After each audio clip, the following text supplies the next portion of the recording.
직장 내 성희롱 피해, 2차 피해를 막는 방법. 고충 상담이 그 첫걸음입니다.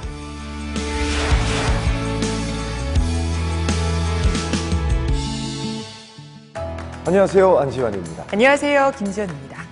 저는 일단 직장으로 출퇴근하는 사람이 아니라서 직접적인 사례를 접한 적은 없는데요. 앞서 데이터를 보니까 직장, 기관 내 이 성희롱이 정말 많이 일어나는군요. 이게 어디서든 일어날 수가 있더라고요. 특히 화면에서 보니까 성희롱 피해자 대부분이 그냥 참고 넘어간다라는 말씀하셨잖아요. 그게 어떤 부분은 좀 이해가 되기도 하고 화가 나는 부분도 있어요. 이게 또 참고 넘어가기 때문에 10명 중에 3명, 2차 피해가 많아지는 게 아니겠습니까? 네, 어떻게든 근절 방법을 찾아야 하는데요. 성희롱이 발생했을 때 참지 말고 해결하는 게 그 첫걸음이 아닐까 합니다. 맞습니다. 자, 그래서 오늘은 결코 일어나선 안 되지만 누구에게나 벌어질 수 있는 성희롱, 성폭력, 그 사건 처리 절차에 대해서 자세히 좀 설명을 해드리려고 하는데요. 먼저 성폭력과 성희롱의 법적 개념과 규율 방식부터 정리를 좀 해볼까요? 성폭력은 상대방의 의사에 반하여 이루어지는 성적 언동으로 상대의 성적 자기결정권을 침해하는 모든 행위를 말하며 형법, 성폭력 범죄의 처벌에 관한 특례법, 아동, 청소년의 성보호에 관한 법률 등 형사법에 적용을 받는 행위입니다. 일반적으로 성희롱이란 상대방이 원하지 않은 성적인 말이나 행동을 하여 상대방에게 성적 굴욕감이나 수치심을 느끼게 하는 행위를 말하며 어느 하나의 행위가 남녀 고용평등법, 국가인권위원회법상 성희롱 관련 규정과 성폭력 처벌법 및 형법 등의 성폭력 관련 규정의 적용을 동시에 받을 수도 있습니다.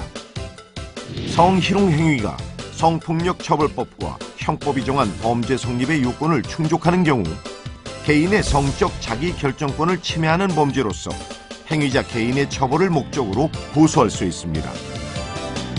양성평등기본법 제3조 제2호 및 동법 시행령 제2조에서 성희롱이란 업무, 고용, 그 밖의 관계에서 국가기관, 지방자치단체 또는 각급 학교 및 공직유관단체의 종사자, 사용자 또는 근로자가 다음의 어느 하나에 해당하는 행위를 하는 경우를 말합니다.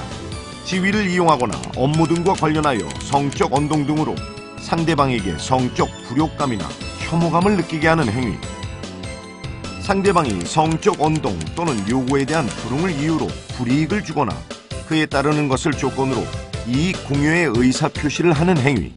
자, 그럼 지금부터는 성희롱 사건 처리는 어떻게 이루어지는지 그 절차를 개괄적으로 좀 살펴볼까요? 여성가족부의 직장 내 성희롱, 성폭력 사건 처리 매뉴얼에 따르면 사건 처리 절차는 크게 인지, 상담, 조사 신청과 접수, 조사, 성희롱 고충심의위원회, 인사위원회로 진행이 됩니다.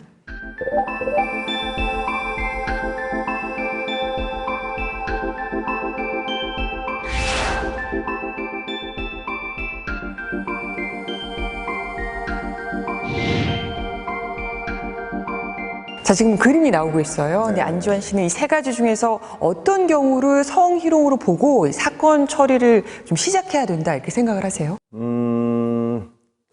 글쎄요. 1번과 2번 이 두 가지는 피해자가 성희롱 사건으로 신고 접수한 건이니까 성희롱 사건으로 처리해야 할 것이고요. 그리고 세 번째는 일단 수사기관에 성폭력 신고가 이루어진 거니까 성폭력 사건으로 봐야 하는데요. 피해자의 의사를 확인해서 사내 처리 절차 진행 여부를 결정해야겠죠. 사건이 진행 중임을 알았을 때에는 고충상담원이 성폭력 피해자를 상담하여 그 직원이 조직에 바라는 보호 조치가 무엇인지를 파악해야 하며 성폭력은 조직에서 판단하는 것이 아니지만 조직 내 성희롱 사건으로 처리할 수 있으므로 우선적으로 피해자가 조직에 바라는 보호 조치가 무엇인지에 집중하는 것이 필요합니다. 그 후에 피해자의 의사 등을 고려하여 성희롱 사건으로 조사 처리하는 것이 바람직합니다. 이 성희롱 사건 발생 시점부터 처리 절차를 저희가 좀 차근차근 따져보겠습니다. 사건이 발생하면 성희롱 사건 처리 담당자는 피해 당사자의 서면이나 전화는 물론 대리인의 상담 신청, 제3자의 신고나 사내 소문만으로도 성희롱 사건 처리를 시작해야 합니다. 이것이 최초 인지 단계입니다. 인지 단계. 이 단계에서 구체적인 상담을 진행한 다음에 성희롱 사건의 처리 방향을 정할 수 있을 텐데요. 제3자가 신고를 했을 경우 제3자부터 만나봐야겠죠. 제3자가 신고하거나 조직 내 성희롱 사건에 대한 소문을 접한 경우에는 조직이 피해자 상담을 해야 합니다. 신고한 제3자를 아는 경우 제3자에 대한 상담을 먼저 진행하여 성희롱 사건을 대략적으로 파악한 후에 피해자 상담을 진행하는 것이 바람직합니다.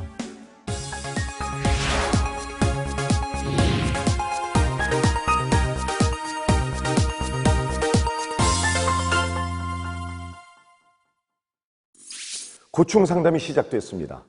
가장 먼저 신고인 또는 피해자에게 문제가 된 사안의 사실관계를 충분히 청취해야 하는데요.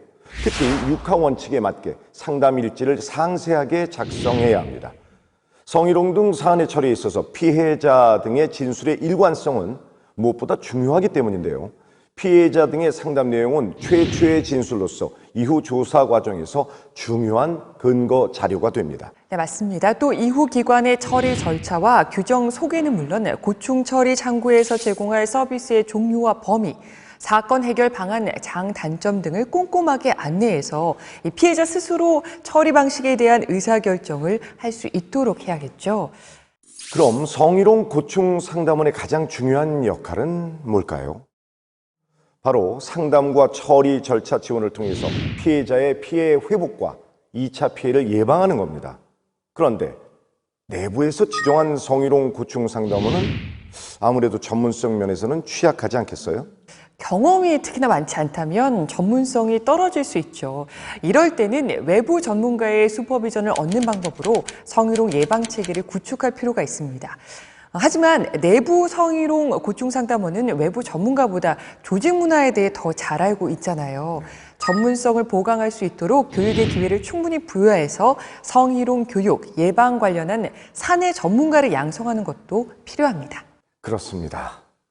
자, 이제 성희롱 고충 상담을 통해 피해자가 성희롱 사건의 조사를 원한다고 할 경우 사건 신고서를 접수해서 조사에 착수해야 하는데요. 반드시 서면으로 사건을 접수해야 합니다만 이 서면 접수가 어려운 경우도 있잖아요. 서면이 힘들면 말로, 구술로 신고 접수가 가능합니다. 이때 녹음이나 속기록, 기록은 보존해야 하는데요. 그렇다면 피해자는 신고 의사를 누구한테 밝혀야 할까요? 바로 고충 상담 창구나 온라인 신고 시스템의 피해 사실을 신고하면 됩니다. 다만 이 피해자가 동료나 상급자 등을 통해 신고 의사를 밝힌 경우라면 상담이나 신고 의사를 전달받은 동료나 상급자는 반드시 고충 처리 절차를 안내해야 하고요. 고충 상담원 등 담당자에게 인계해서 사안이 정리될 수 있도록 해야 합니다. 자, 김지현 씨, 고충 상담원은 그럼 몇 명이 좋을까요?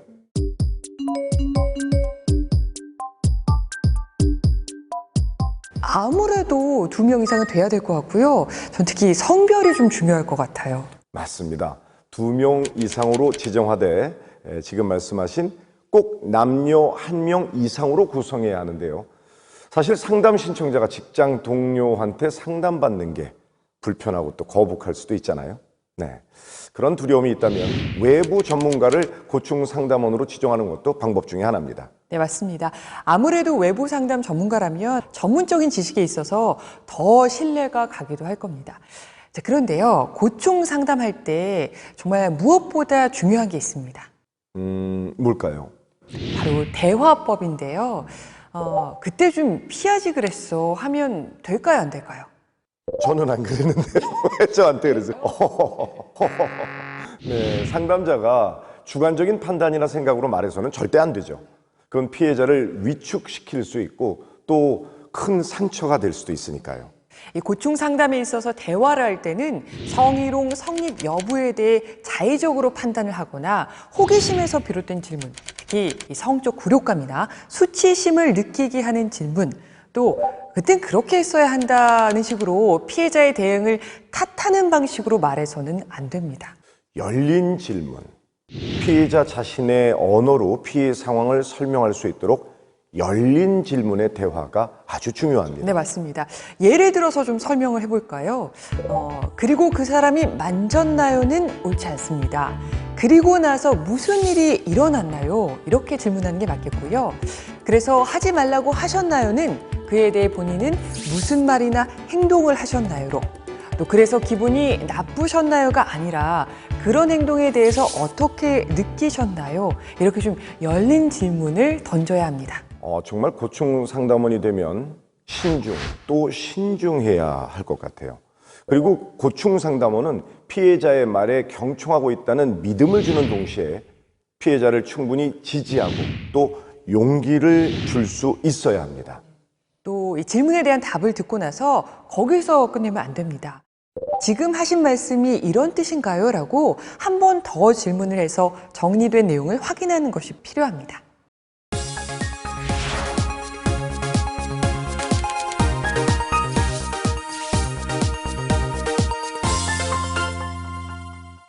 자, 이제 피해자의 성희롱 사건 신고서가 접수가 됐다 하면 신속하게 조사에 좀 들어가야겠죠. 그렇죠. 일단 고충 상담원이 조사를 담당하거나 외부 전문가를 참여시켜서 조사를 진행하게 되는데요. 조사는 20일 이내로 신속하게 처리하게 합니다. 대면 조사를 원칙으로 하지만 경우에 따라서는 서면이나 이메일 또는 녹음도 가능합니다. 혹시 조사를 진행함에 있어서 특별히 좀 주의해야 될 사항 같은 게 있을까요? 문답 조사를 진행할 때 질문 내용에 주의가 필요합니다. 특히 피해자가 참고인이 익명으로 조사받기를 원할 경우 더더욱 주의해야 하는데요. 질문 내용에 피신고인이 어떤 행위를 했다는 정보를 담는 것은 최대한 지양해야 합니다. 예를 들어서 몇 월 며칠 김모 씨, 이모 씨 외에 누가 노래방에 함께 있었나요? 라는 질문보다는 몇 월 며칠 노래방에 함께 있었던 사람은 누구입니까? 와 같이 최대한 열린 질문을 던져야 하는 거죠. 상담이든 조사든 어떤 절차든 열린 질문이 중요합니다. 그래야 사건의 객관적인 실체에 접근할 수 있으니까요. 자, 그런데 고충 상담원이 있는데 꼭 외부 전문가를 참여시킬 필요가 있을까요? 고충 상담원이 내부 사람이라면 조직에 대해서는 누구보다 잘 알고 있겠죠. 하지만 교육이나 경험이 부족한 경우 전문성에 한계가 있을 수도 있습니다. 행위자에게 징계 등 적절한 조치와 인사권을 정당하게 행사하고 또 조사가 전문적으로 이루어져야 하기 때문에 외부 전문가를 참여시키면 전문성을 보완할 수 있겠죠. 결국 외부 위원이 있으면 조사의 객관성과 공정성을 더 높일 수 있는 겁니다. 그런데 이런 경우가 또 있을 것 같아요. 이 조사 중에 피해자가 신고를 취소하거나 더 이상 조사 절차의 진행을 원하지 않는다고 의사표현을 할 수 있잖아요. 자, 그렇다면 조사를 중단해야 할까요? 그럴 수 있죠. 충분히 그럴 수 있습니다. 만약 피해자가 조사 중단을 요청하면 어떠한 문제 때문에 자신의 의사가 바뀌었는지 파악을 해야 할 텐데요. 성희롱은 단지 개인의 문제가 아니죠. 일터에서 일을 매개로 발생하는 사건이고 또 근무 환경과 밀접한 연관이 있는 조직의 문제이기 때문에 성희롱 피해자가 사건 조사에 협조하도록 하는 게 꼭 필요하겠습니다. 성희롱 사건에 대한 조사가 끝나고 보고서가 작성되면 다음은 고충심의위원회가 열리게 되는 거죠. 네, 그렇습니다. 이 성희롱 고충심의위원회는 조사된 내용을 기초로 해서 사실관계를 확정하고 해당 행위의 성희롱 여부에 대해 심의를 합니다. 성희롱으로 인정이 되면 행위자에게 필요한 조치 및 피해자 보호 조치와 2차 피해 예방, 재발 방지를 위한 방안도 논의를 해서 의결할 수가 있습니다.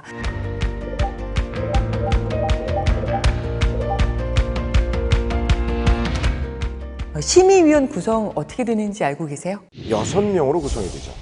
심의위원회는 위원장을 포함해서 6명의 위원으로 구성이 됩니다. 네, 맞습니다. 이때 남성 또는 여성의 비율이 전체 위원의 10분의 6을 초과하면 안 되고요. 위원 중에 2명 이상은 외부 성희롱 방지 관련 전문가를 위촉하게 돼 있습니다. 그 이유는 외부 전문가를 포함한 성별 균형을 갖춘 구성으로 공정성과 객관성을 높이도록 한 것인데요. 그렇기 때문에 성인지 감수성 및 전문성 확보를 위해서 관련 전문가 위촉에 매우 신중해야 합니다.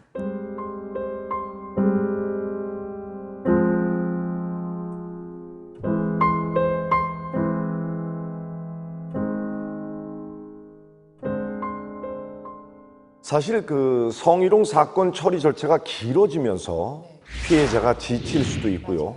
또 2차 피해를 입을 수도 있단 말이에요. 그런데 그런 와중에 또다시 피해자에게 고충심의위원회에 출석해 사실 확인과 의견 진술을 또 해야 한다고 하면 이건 굉장히 부담이 되지 않겠습니까? 너무 힘든 일이죠. 그렇기 때문에 조사 단계에서 조사를 좀 충실히 해서 그 조사된 자료로 심의위원들의 심의가 가능하도록 하는 것이 무엇보다 중요하고요. 고충심의위원회의 피해자 출석은 필수가 아니기 때문에 피해자에게 의사를 물어서 출석 여부를 스스로 판단할 수 있도록 해야 합니다. 이제 사건 종결 단계로 넘어가 볼까요? 성희롱 사건 조사 진행 사항과 처리 결과를 신고인 및 피해자에게 서면이나 전자우편, 유선 등 방법으로 알려야 하는데요. 심의 결과에 따라 사건이 성희롱에 해당하면 징계위원회를 열어 기관장은 무관용 원칙에 따라 행위자에 대한 징계를 결정합니다. 또 부서 전환 등을 통해 피해자와 행위자의 분리 조치도 필요하겠죠.